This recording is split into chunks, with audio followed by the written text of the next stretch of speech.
Hello again, welcome back up into the attic. Back up here. I tried filming yesterday up here, but it was so hot, it was unbelievable. So I've left it till today, which is loads cooler. And it's mad, the weather we're having lately, it is just crazy. 32 degrees it was at the lake the other day. I actually came home a day early. I never come home early. I was there for 3 days and nights, and after 2 I was done. The dog had it. Was just flat in the woods, didn't see her at all, laying in the shade. No, it was absolutely savage. I mean, you've got to say summer has arrived, or had arrived. Today out there it's pouring with rain, and I don't know whether you can hear it through my new gadgety mic, which should be a lot better than the last one, but the wind's howling about the top of this attic. It's absolutely blasting through. But no, the problem with that sort of weather at this time of year, you know, when it gets that hot, is the daytimes. If you're floater fishing or stalking or something, you know, a little handful of particle in the edge under a bush or something, and a bit of corn on the end, a bit of maize or whatever, you've got a chance. On the surface, you've got a chance. But the sort of pits I fish, there's not really that opportunity. So from, I don't know, 9 o'clock in the morning till midnight, really, there's not really a lot of chance of a bite unless you're snag fishing, which I'll get onto because I've been doing quite a lot of that this last month. So it leads to long days. But what amazes me is I'm an early riser. Yeah, in the summer I'm a proper early riser. I like to be up at 4 o'clock in the morning. Yeah, 3:45 even at this time of year, and watch it get light, because that's when the fish are at their most active. That's when you're going to find carp. And it amazes me when people get out of bed at, you know, from their bivvies at 8 o'clock and 8:30. You look over and they're zipped up, and it's just like, it's like what missing the first half of a film. It's just like you've got nothing to go on for the whole day. You know, you wake up, the show's finished, and you haven't got a clue what's happened in that prime time at 4 o'clock in the morning. You know, 4, 5, even 6 o'clock in the morning. If they're going to show on a summer's morning, that's when they're going to show. And I like to be stood out there, cup of tea in one hand, fag in the other, just staring out at the pond. And the more view I can have, the happier I am. And where I'm fishing at the moment on the islands lake, some of the islands are perfect for that, because the islands sort of run down the centre of the lake, a chain of 3 islands, and split the lake into sort of 2/3 that side and 1/3 that side. But if you're on an island that's got swims each side, literally you can just walk up and down the little path behind your swim, view one side for half an hour, view the other side for half an hour, and just keep going backwards and forwards, backwards and forwards. And by the time it's sort of breakfast time at about 9 o'clock, you've got a rough idea. You've either got a rough idea of what's going on, or you've moved. That's my normal thing. I love moving. You know, if I've done 24 hours in a swim and I haven't caught, I'm on the move, definitely. And again, the beauty of having a boat on the island lake is moving is such a doddle. There's none of this loading up a barrow with 8 ton of gear and pushing it about, which is the normal, you know, situation. That's what I'm used to. But when you're in a boat, you just lazily spend the morning putting it all in the boat, sort of semi-packing up. And if you do want to move, you throw the last few bits in, and the only effort is just going with your hand, and you're away, you know, round the lake, ready to go. Even if I haven't got a clue where I'm going and I want to go for a look about, I usually pack up, put everything in the boat. Similar, to be honest, to what I do when I'm barra fishing. You know, I quite often pack everything away on the barra ready and then go for a walk round. But with the boat, I can take it all with me, and I leave a rod on top of the boat with a bait on it ready to go, bucket of bait at my feet, and that way I can just like potter around the lake, and if I see any signs of fish anywhere, I've got a rod ready, drop it down there, handful of bait, look around, find the nearest swim, reverse in, donk, and you're fishing. But if you're not using a boat, same applies really. You know, in the morning, pack most of your stuff away, get ready for a move, because if the fish start showing and other people are seeing them, you've got to be first on it, haven't you? You know, you've got to be on the ball. And you know, being ready to move is a major part of my fishing, to be honest. The other time of the day that you're most likely to see fish, obviously, is in the evening when it starts to cool off as well. And we've had some beautiful evenings, absolutely lovely evenings throughout this last month, beautiful sunsets. And there's nothing better, is there? Just sat out there. I mean, I don't set up unless I know it's going to rain, or I think it's going to rain. I don't use a bivvy most of the time, so I've just got my bed chair out there. You sat out there with a barbecue on the go, looking at a nice mirror flat calm surface, or even better, looking at a wind coming at you, and just waiting for that little bit of activity just before dark. And once again, if you know it's not too late to move, you don't have to be nailed down just because it's sort of dusk. Fish start showing somewhere else, get on them. You know, don't wait till the morning; it will all be over by then. And like I said, about not using a bivvy, I've come up with a mosquito proof house years ago. I've been using them on and off for 10 years, I suppose. And what I used to do was get these hanging mosquito nets off the internet. Really hard to get them black. Most of them are white. I did have a green one once, but you can get them in a darker colour if you're really lucky. And then I make a cross frame, so I've got a bank stick at the front and the back of the bed, and a cross frame, and the whole lot sits over the top. And that's perfect because when it's hot, you know, you don't want to be in a bivvy. People say don't you get eaten alive if you sleep out, like without a net or a bivvy. But to be honest, a bivvy attracts them. That's somewhere for them to live. But these mosquito meshes, you can just lay there, just in shorts, on top of your bedding on a hot night. It was 20 degrees the other night when I was out at night. Mosquitoes were rife, and you can see them all outside the mesh, but they can't actually get at you. It's a brilliant bit of kit. I am so chuffed with the one I've got now. I've managed to get an army mesh, and I did put it on Facebook a little while ago, and I got quite a lot of comments. Where can I buy that? Where can I get that? So what I've done, I've ordered, I've opened a trade account with them, and I've ordered a load of these nets. So I hope the people that ask for them actually want them, otherwise I'm going to have 10 years supply of mosquito meshes. And I'm getting a friend of mine to make up the little crossbars that go on top of, just on top of a storm pole. And he's going to weld up a load of them for me. So hopefully in a not too distant future, I might have a few for sale, so I'll let you know when they come up. They won't be expensive, but they're very good because they're a mosquito mesh, and then they've got a solid panel around the bottom which stops you getting mud and dirt and stuff in them, and also gives them a bit of weight so they don't flap about all over the place. So I'm well happy with them. I didn't obviously realise when I was doing my little tiny piece of video of the house, you know, the mosquito house, anti-mosquito house I should call it, that I had a foot of brambles hanging off of my arse. Had I realised that, obviously I'd have removed them first, but I didn't until I got home, and by then it was too late, way too late. But back to the fishing, like I said, snag fishing in the summer. Snags, you know, pads, heavy weed even at times. If they're not on the surface, then they like a bit of cover in the middle of the day. And there's one swim on the island lake, well, there's a couple actually, but there's one major snag swim on there, and it's unlike everything else on the lake. Everywhere else your bite times are quite defined, you know, midnight till say 9 o'clock in the morning, and then with a shower after that you've got no hope. But the snag swim is completely different. Up until this year, apparently, so that the locals tell me, it had never done night bites. It was all day action. Now you get the odd night bite as well, but you also get bites. I had one at 3:30 in the afternoon. It was blisteringly hot, absolutely blisteringly hot, and I had a take. I've had one at 1 o'clock in the afternoon. It's quite a hard swim to get into, obviously, because it's a popular swim. But if I'm there for 3 days and nights, there's a 3-night rule on each swim, so you can be in a swim for 3 nights. So if I get there and someone's in the snag swim, I can sort of work it so that at least I'll get a night at the end of the session, as long as I'm round and about when they pack up and move, which I've managed to do the last couple of weeks. And although I haven't done a whole session in there, I've done bits of a session. I've saved the session, if you like. You know, I've spent 2 days adventuring around the lake, trying to find new stuff to go on, baiting up spots, you know, working the lake, if you like.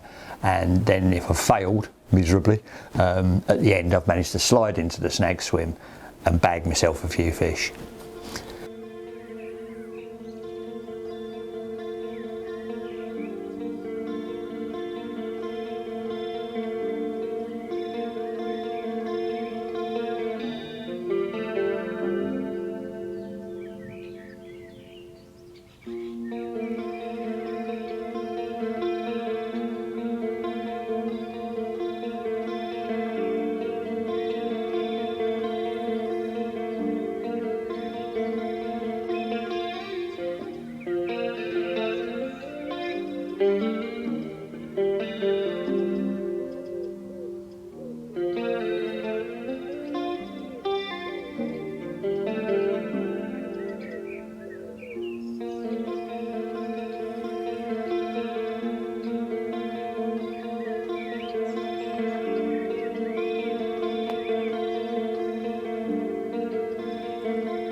The only problem with snag fishing is that you can't obviously leave your rods.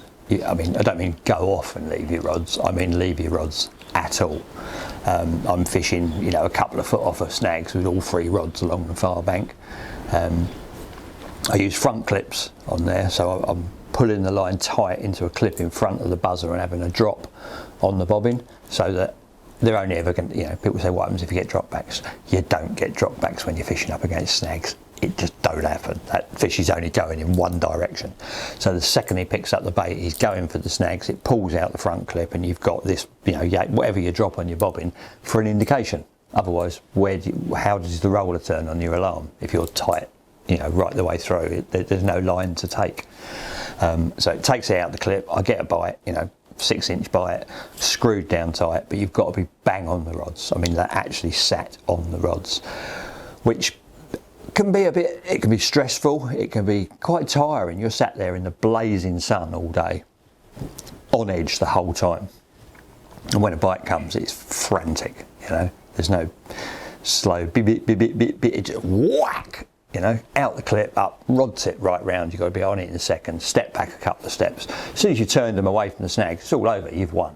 You know, barring any unfortunate disaster like the hook falling out, the fish is going to be yours. You've got him away from the snags, there's nowhere else for him to go, a little bit of weed or whatever, but, you know, the battle's over.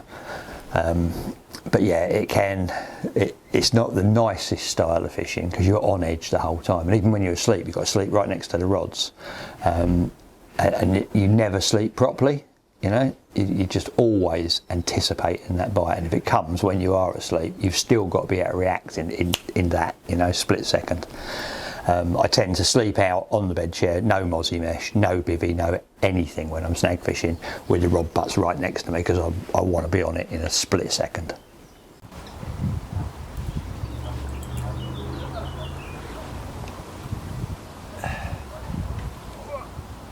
Okay,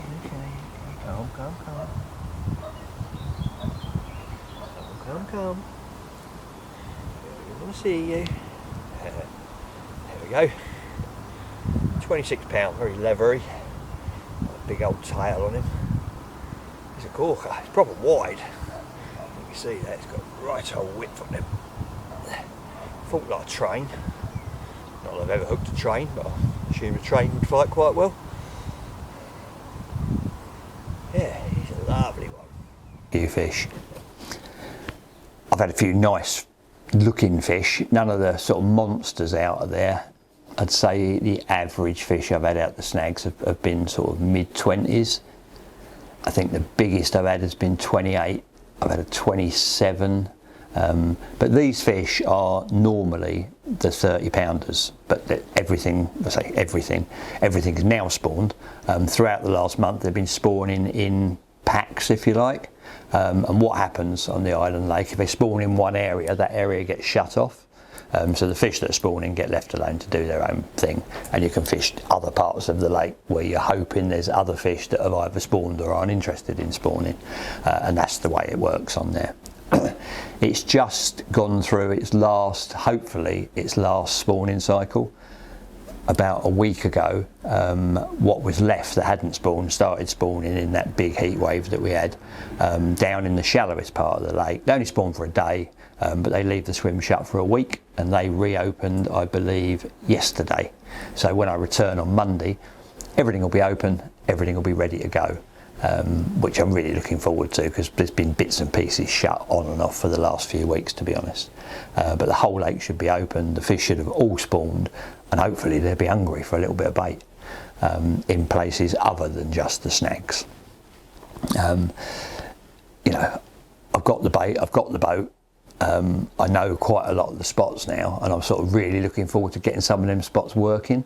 I've got my mix, my particle mix, absolutely nailed down to it's perfect for me, for what I want. You know, I'll show you a clip of what I use, but basically all the little bits in there, like the open hemp and that, give a bit of a sparkle to it, and the maize. But the shaved peanut, for me, that's the edge. It just looks beautiful. It just gives it that extra gleam and glitter down on the bottom, which really I hope will attract the fish. before it's quite green at the moment, the water, but while it was clear I could see the bait on the bottom. And it looks spot on. It really does look spot on, with a few chopped boilies over the top, and over a couple of bits of maize or a little wafter or whatever. Sort of a mixed bed, a little mixed trap down there. Hopefully, once they get on it, they'll stay on it for a while. And I like to bait an area big enough for more than one fish. I mean, it's tempting from a boat just to drop everything on a little tiny spot. You can see like a little tiny gravel spot or sand spot and just put everything on there. But you'd never fish like that from the bank. When you're spodding or spomming or air bombing or catapulting or however, just throwing it in, it's always a bigger spread, and I prefer that because obviously you get 10 fish in there, you've got more chance of a second bite. You get 2 fish in there and you hook one and the other one's gone, and that spot's sort of blown a little bit really. There wasn't enough there on offer for them, so I like to invite everything to the party. I don't mind if tench and bream come as well, as long as I don't catch them.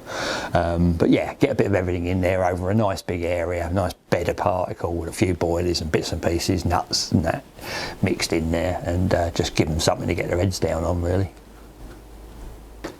So although July isn't really renowned as being, the best month of the fishing calendar, not by a long way, it's actually been quite good to me in the past on the big pits especially. I find the big gravel pits, the middle of summer can be great, especially if you get favourable winds. You get something when it's hot and you can get something with a bit of east in it. That's always a really good, in the winter, kiss of death. In the summer, really, really good wind is an easterly or a southeasterly. That's probably my favourite of the lot, is a nice southeasterly. In the middle of summer, it's absolutely bang on when it's like that. But no, I don't mind fishing, no matter how hot it is on them big pits, throughout July and August, and obviously when you get into September you're getting into the prime time. But you've got to be in it to win it, haven't you? And like I say, you get that period, doesn't matter how hot the day's been, you get that period in the morning from 4 o'clock till about 9 o'clock when it just looks prime, whatever, just looks bang on for a bite. So you'll one poke his head out, you've got a couple of spots baited, bit of fizzing. I love it, bit of summer fishing. I would like it if I could go off floater fishing as well, but like I say, the lake doesn't really lend itself to that. I do love my floater fishing. What I should do is take a stalking kit with me and go and walk the other lakes in the complex, because I've got a few others on my ticket. Kingsmead 1, Horton, Raisbury even, Raisbury 1, Raisbury 2. Have a wander around with a floater rod, but I don't know, I find myself busy enough as it is really, to be honest. Moving swims, getting everything set for the next night, doing the barbecue, love a bit of barbecue, or cobbing. I've got right into using my cob. Again, usually it's a winter thing for me, but I've been using it all summer, and I absolutely love it. It's an absolutely amazing bit of kit. You can cook anything in there. If you've got a cob and some silver foil, you can do a roast dinner in there, you can change the plate on the bottom, you can turn it into a normal sort of barbecue grill, like steak plate on the top. Yeah, chuck it all on there, chops and corn on the cob and whatever. I even did a pizza in it the other day. I don't even eat pizza, but I thought to just see what it was like. That wasn't so successful, to be honest, but everything else I've cooked in it has been great. I just find it easier and more versatile, I think, than a barbecue. But whether it's cob or barbecue, there's nothing better, is there? Summer's evening, sat out there, nice warm evening in your shorts and t-shirt, cooking on an open fire. It's what we were meant to do, isn't it? The fish weights aren't always at their best either, are they, in sort of July after spawning, beginning of August. But it's not really all about the weights, is it? If you're fishing for individual fish, single creatures, whether it's lumpy, humpy, bumpy, whatever, single scale, 2 scale, the big lin, whatever they're called, you're sort of bounty hunting, you're targeting a single fish, and if you catch that single fish, the weight shouldn't be the be all and end all of it, should it really? You've outwitted that specific individual carp, and it's as hard to catch whether it's fat or whether it's light or whatever. It's still the same creature, but they do pile it on so quick. I remember when I was fishing Mary's Lake in Northampton, I caught a fish in there in, what would that be? It was just after spawning, so say June time, something like that, at 32 pound. It looked like it had just spawned. It had a bit of scale damage to it. sort of a linear style of fish, broken linear if you like. Very, very flat bellied. Lovely fish, really did look empty. I caught the same fish, I think it was 5 weeks later, so 5 weeks. Had it at 32 the first time, had it at 39 5 weeks later, and it looked unbelievable. It just looked amazing. Any marks on it had healed. It was in pristine condition. It was a totally different shape, completely and utterly different shape. Had this nice sort of solid belly on it, you know, and that's how quickly they can put it back on. I remember speaking to Simon Scott. You must have heard of Simon Scott. He's like, if ever I've got a biological carp question that I need to answer for myself, or if I'm doing an article or whatever, I'll phone Scotty. Scotty, he's a lecturer at Sparshall College, Fishery College, and he's the font of all knowledge when it comes to the biological side, you know, the actual reality of what happens, not what we think happens, what actually happens. Apart from next to being a carp, I don't think anyone knows more about carp than Scotty. And he told me, which really surprised me, that carp start to put on spawn as soon as they've spawned. So within, I don't know, I'm guessing here a week, but within a short period of time, very short period of time, they actually start to generate spawn for the next year. So it's not only, you know, people say, oh, he's been on the munch, he's put on loads, you know, must have been on the boilies, that one, or been on the particles, been on the whatever, you know. Not always the case, you know, they actually naturally put that weight back on, and you know, if they're females, it is spawn, you know, or the precursor to spawn from straight after spawning, which I never knew after God knows how many decades of carp fishing. That was a proper surprise to me, but it would explain why fish like that one I had, you know, 32 up to 39, can do that in such a short space of time, because they're feeding hard and they're putting on, you know, body mass, but they're also naturally filling out, ready for the next round of spawning a year down the line. Yeah, pretty amazing facts, full of them.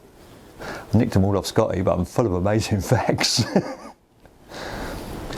So anyway, before I wrap up for this episode, if you like, that's what you want to call it, I have got to show you something. I was meant to bring it up here to the attic studio with me, but I didn't, I forgot. So I'm going to take you downstairs to my office and show you. I have invested in a new gadget. I briefly mentioned earlier that the lake's got a lot of algae in it at the moment. In fact, that's a bit of an understatement, to be honest. It's absolutely green, which is a bit of a disappointment to me, because having fished over the road on Rosebery 2 for the last 3 seasons, which is always green, visibility is terrible over there, it really suffers with algae. I'd been told that the island lake was gin clear, and apparently it normally is gin clear, and when it's clear, I mean proper clear, you can stand in a boat with shades on and see 14 foot down, see your bait. And it's done an about turn this year. The island lake's gone green, and I hear from friends that are still on Rosebery 2 that that's gin clear. I mean, how's your luck? What's the chances of that? So I need to be able to see the bottom in the deeper water on the island lake, because there's a lot of weed in there at the moment. I don't mean a lot of weed as in like thick weed. It's very, very low lying, which makes it harder to fish. Low-lying weedy lakes are much more difficult than proper weedy lakes, because when you get proper weedy lakes, you can see where the holes are. You know, you can just climb a tree or go in a boat or put your shades on or whatever. You can see the weed up to the surface or just below the surface. You can see where there's no weed, so you know where to start looking. It doesn't mean it's clear to the bottom, but at least you know where to start looking. You've got a sort of a guide, if you like. When the lake's covered in low-lying weed, and it's green, it becomes really, really difficult. And a boat, you know, you might think going out in a boat, I spend a lot of time out there with a rod, sort of, you know, you just think swinging a big lead off the side, donk, that's a clear spot. But just because you get a donk doesn't mean it's clear at all. People seem to forget that weed can grow on hard ground the same as it can grow on soft ground. It may not be able to grow on set gravel, you know, but even then you can get blanket weed and onion weed, silk weed especially, seems to be able to go on anything. So I do a lot of donking the lead out and then moving back with the boat and pulling sideways, just like you would from the bank. Like when you're casting, you know, you're casting and you get a donk, you still have a pullback, and quite often that's solid weed. So it can be deceiving just because you get dirt, don't mean it's going to be necessarily clear. So what I'm looking for on the island lake are obviously clear spots to bait up and to expand. You know, put a load of little particle there and spread it all out in the weed. So a load of chopped bait over the top, give them then some proper baits, you know, whole baits over that. Give them something to get in there and get them to make the spots bigger, so that they're easier to hit and easier to locate week after week.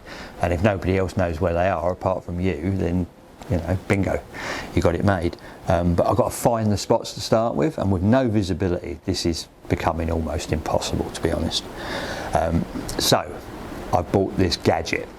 I'm going to take you downstairs and show you. It's hopefully it's going to be an absolute game changer. But then, you know, every week I have something that's going to be a game changer. I love a gadget. I absolutely love gadgets, and I love making stuff as well. And I've always got these mad ideas that, you know, this thing I've just made is going to be the one. It's going to be a game changer. You know, it's going to change the entire season. And I get it to the lake, and after about an hour, I think, whew, that's rubbish. But anyway, I've bought and adapted this thing. Let's go downstairs and have a look. Right, here we are again in my incredibly untidy office. Look at the state of that. It's horrible to film in here because the light is awful, and yes, I know the curtain is like something out of 1976, but without it I'm just a silhouette. I've learnt that in the past. So, gadget. Its own little bomb-proof box. What's inside? Hopefully this will focus eventually on here. Focused on my hand. Have we got it? Maybe. So what we've got in here is a screen. Don't know if that'll come on, it's not plugged in. A power pack. 15 metres of cable. And this little fella. Here, fishy, fishy, fishy. Look at him. And in the end, he's got a camera. So what the plan is all this plugs into the box, and obviously the camera, what the camera sees is projected up here on the screen. I think there's either 15 or 30, I'm not sure, metres of cable in here. This is the little fella. Please focus. I'm just going to have to touch the screen so it decides to focus. There we go. So this is the little fishy fella. Camera in the end. And then I've got a landing net pole. And I devised, by destroying one of the wife's coat hangers, I've double bent this little clip. And this clip, where are we, where we can see, the fish goes on the little clip, like that. And I've got a little rubber stop that stops him falling off. And then fishy, fishy, fishy goes under the water on, I've got two landing net poles actually, that screw end to end. So I got up to sort of 12 feet of pole. And then he goes down to the bottom of the lake, sends the signal up the cable to the screen, and I can see the bottom of the lake even when it's green. That is the plan. What do you reckon? A winner? Seems ideal to me. I mean, what can possibly go wrong? Apart from everything. I think it's a great little plan. Until a hungry pike comes along. I'm going to try it once to make sure it works, in case I've got to send it back. If it works, I think I'm going to cover the fish in black tape so that you don't look like a fish, because it just looks like a great big lure, doesn't it, at the moment? I mean, the pike's going to want that, isn't it? That little bit of wire on the front with the hook, I'm assuming, is to put a heavy weight to keep the nose of it down. So I'm going to try that, and if I don't need it, I'll snap that off. But yeah, so that is my new plan, my new all-conquering plan for this week. Be a different one next week, and I'll probably have been through 4 plans by the time I see you lot in a month's time. Although I am apparently doing some filming for Monster with a cameraman over the next couple of weeks sometime. So obviously something else is in the pipeline. So there we go. We shut the magic box, which don't seem to want to shut anymore. Something's gone horribly wrong, but I don't know what. There we go. Shut the magic box. We're going to get some bait out of the freezer. We'll load up all the gear, go to Tesco's, get some more barbecue food. And I'll see you next time. Ta-da!